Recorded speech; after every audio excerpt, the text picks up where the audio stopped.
welcome back to the couch, and we've got Matt Hector-Taylor with us from Auckland. Yeah. And I was just chatting before we switched the camera on about what's happening here, and would you like to give a very sort of 30-second summary of what we your do? role? So Whanau Tahi is a solution that joins up health and social care providers, basically to help achieve kind of whānau outcomes and kind of individual outcomes. So high needs patients, high needs people that are accessing multiple health services and multiple kind of social services agencies.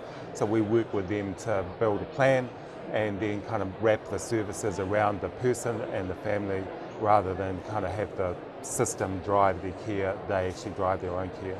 Right.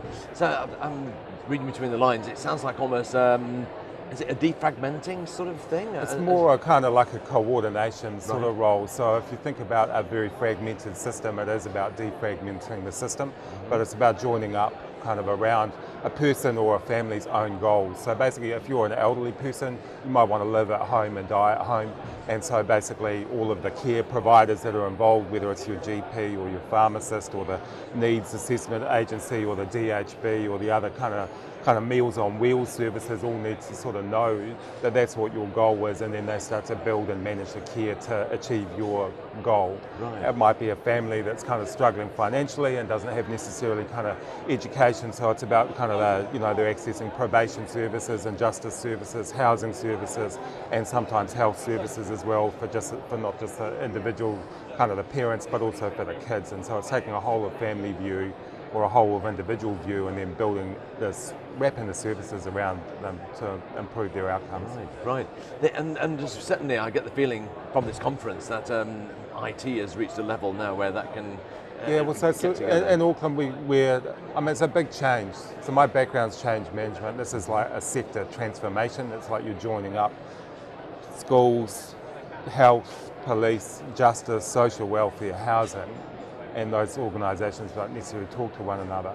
But in Auckland and counties, we've got about 20,000 kind of individuals that are in this kind of model of care, and they've changed the way that funding works, and they've changed the way that... That's a big number, isn't it? Yeah, it's starting to get there. So if you think of the total population of New Zealand, you'd maybe expect 5 to 10% of the population to be managed in this way. So and that's currently happening at the moment? So it's happening in counties. It's kind of happening to a lesser degree in Canterbury. It's happening in Hawke's Bay. It's happening in Auckland and Waitemata. We're about to move into Northland.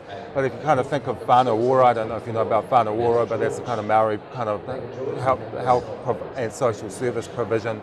It's about taking that Whanau Ora model and then kind of scaling it out further and joining it into healthcare. So for the health providers, is this happening in the background, or do they need to access? So they need to access it, and so we basically build a software platform we've built a software platform that we deliver that connects into their individual system. So if you're a GP, you access it through your practice management system. If you're a pharmacist, you access it through your pharmacy management system. If you're in the hospital, you access it through your hospital system. And basically everybody's contributing to a common plan, but they launch it from within their local system. Right. Now, we were talking yesterday, we had a few people, they seem to have a 3-year target for quite a few different things.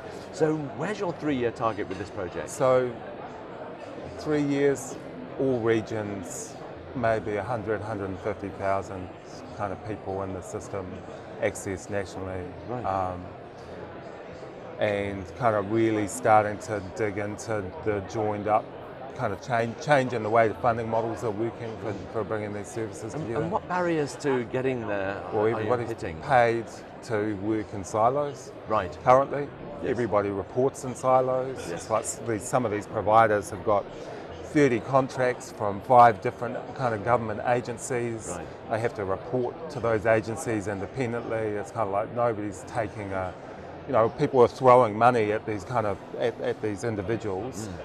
But nobody's really taking a holistic view and saying, well, if we actually coordinated our resources, we would get a far better outcome. Fair enough. So, and are you overcoming that? Or yeah, absolutely. Wow, that's fantastic. So Waipereira Trust, who own Whanau Tahi, have been in this business for about 30 years, and so they have kind of built up that model. We've got a good outcomes kind of framework that we use.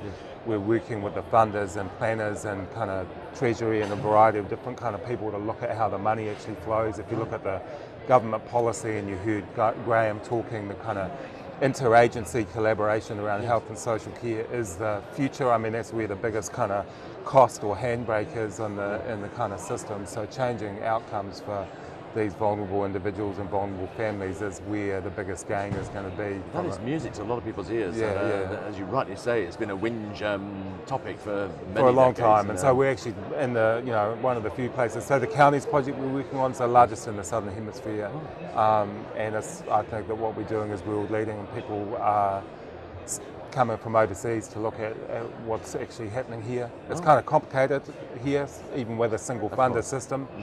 And so it doesn't transfer easily into the US or other markets, but that's where our goal is. Well, all strength to your arm for doing it, and music to our ears that we can defragment and overcome these silos. God bless you, mate. Thank you very much. Thank you very much. Good Cheers. luck. Thank you. See you later.